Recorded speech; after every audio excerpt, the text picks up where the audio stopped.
सरकार दानोल' जों बियाखै बे सरकार बड'लेण्ड सरकार दानायनि उनाव बर' हारिखौ गेरेमसा हारि दानायासो बड'लेण्ड बिनायनि गुबै थांखि आरो बड'लेण्ड मोननायनि उनाव बर' हारिखौ गेरेमसा हारि दानोब्ला नोंनि माखासे जेंनाफोरखौबो जों फोसाबलांखानो हायाबा बड'लेण्ड मोननायनि उनावबो बर' हारिया गेरेमसा जागोन होननानै जों आसा खालामनो हाया बेखायनो समान समान जों दुलाराय बर' फरायसा आफादनिफ्राय बुंदों बड'लेण्ड मोननांगौनि थाखाय जेसेबां आन्दोलन जागोन समाज फोसाबनायनिबो इसेबां आन्दोलन जानांगोन बड'लेण्ड बिनायनि बेसेबां आन्दोलन जागोन सोलोंथाइ जौगानायनिबो इसेबां आन्दोलन जानांगोन बड'लेण्ड मोननांगौनि थाखाय बेसेबां आन्दोलन जागोन रां खामायनायनि थाखायबो इसेबां आन्दोलन जानांगोन जों दुलाराय बर' फरायसा आफादनिफ्राय बुंबाय थादों बेनिखायनो नोंथांमोना बेफोरखौ नोजोर होगोन दा थांफिननायावबो मोजाङैनो थांगोन लामाफ्रा मोजां जानायखाय सालायनायफ्रा हुस गैया जोंनि ड्राइभारफोरा जोंनि गारि बिगोमाफ्रा जोंनि आन्दोलनाव बाहागो लाफैनाय रायजो राजाफ्रा बेनिखायनो गुसु मेलेमजों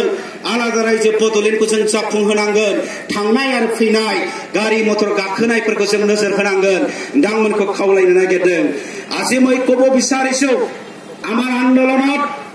আজি প্ৰেছ মিডিয়াৰ মানুহ ইয়াত আহিছে নিখিল বড়ো ছাত্ৰ সন্থা joint action committee for Bodoland movement আৰু এনডিবি প্ৰগ্ৰেছিভ ইউপিপিএল এই চাৰিটা সংগঠন লগ লাগি পেলাই আজি হুকিয়া বড়ো ৰাজ্য গঠন কৰাৰ স্বাৰ্থত আমি আন্দোলন কৰি আছো যোৱা 2014 চনত এই সময়ত বিজেপিৰ সভাপতি বৰ্তমানৰ গৃহমন্ত্ৰী ৰাজনাথ সিঙে আমাক প্ৰতিশ্ৰুতি দিছিলে যে আমি চৰকাৰ গঠন কৰাৰ পিছত বড়োসকলৰ দাবী বডলেণ্ড সমস্যা সমাধান কৰি দিম তেতিয়া আমি আমাৰ নেতাবিলাকে কৈছিলে যে আপোনালোকে এই কথাটো কেৱল মুক্তিদি কোৱাৰ নকোৱাকৈ আপোনালোকে নিৰ্বাচন ইস্তাহাৰত ইলেকশ্যন মেনিফেষ্টত লিখি পেলাই আমাক প্ৰতিশ্ৰুতি দিয়ক তেতিয়া ৰাজনাথ সিঙে কৈছিলে যে সঁচাকৈ আমি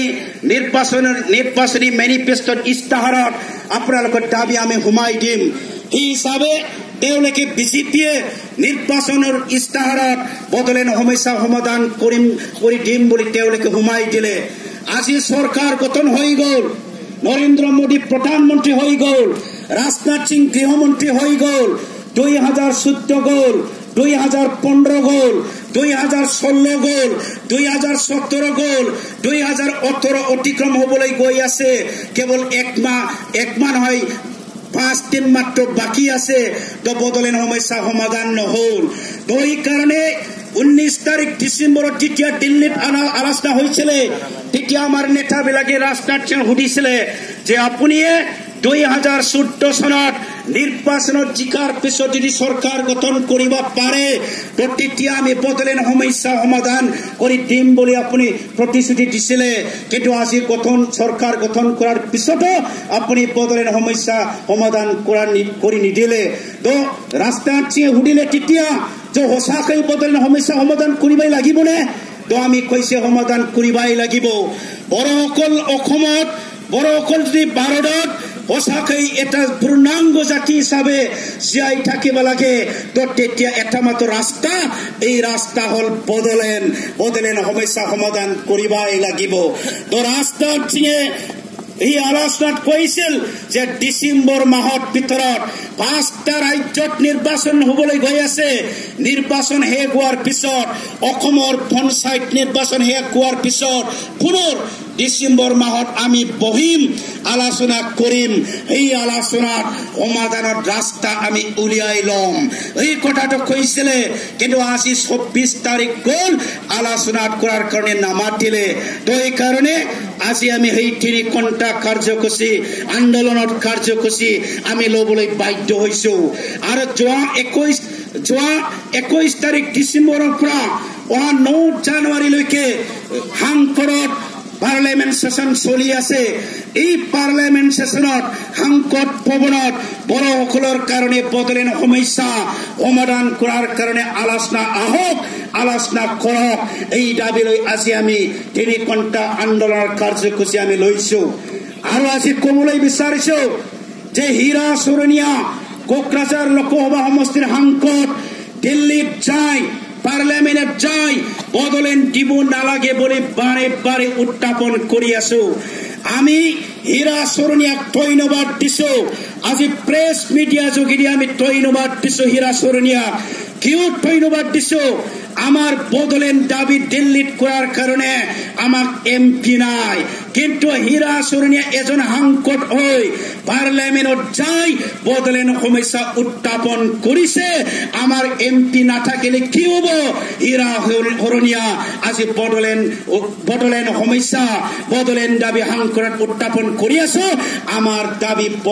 বদলেন দাবি সাংসদত মানে স্থান পাইছে এই কারণে আমি হীৰা চৰণীয়াক ধন্যবাদ দিছো আৰু আমি কবলৈ লৈছো আমি কব বিচাৰিছো তেলেঙ্গানা হোৱাৰ আগত তেলেঙ্গানা হ'ব নালাগে বুলি বহুতবাৰ আন্দোলন হৈছিল বিএসি হোৱাৰ আগত বিএসি হ'ব নালাগে বুলি বহুতবাৰ আন্দোলন হৈ আছিল বিটিসি হোৱাৰ আগত বহুতবাৰ বিটিসি হ'ব নালাগে বুলি আন্দোলন চলি আছিল তথাপি বিএসি হৈ গ'ল তথাপি বিটিসি হৈ গ'ল তথাপি তেলেঙ্গানা ৰাজ্য হৈ গ'ল যেতিয়া ঝাৰখণ্ড ৰাজ্য গঠন কৰিবলৈ গৈ আছিল তেতিয়া লালু প্ৰসাদ যাদৱে বাধা দিছিল ঝাৰখণ্ড ৰাজ্য হ'ব নালাগে তথাপি ঝাৰখণ্ড ৰাজ্য হৈ গ'ল এতিয়া বিজেপি সৰকাৰ নাইবা ভাৰত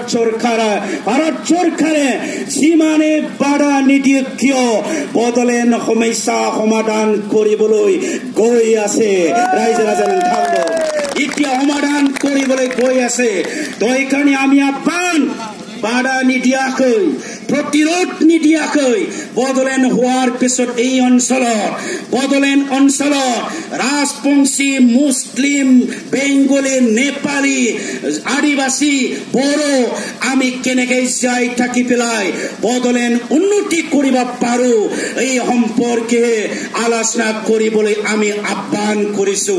ওলাই আহক আমি বদলেন সমস্যা সমাধান কৰিম ইয়াৰ পিছত বদলেন হোৱাৰ পিছত আমি এই অঞ্চলত বদলেন অঞ্চলত নিজৰ ভাষা নিজৰ সাংস্কৃতিক নিজৰ জাতি লৈ আমি যাই থাকিম সেইটোকে আমি আহ্বান কৰিছো ৰাইজে ৰাজা নং থামান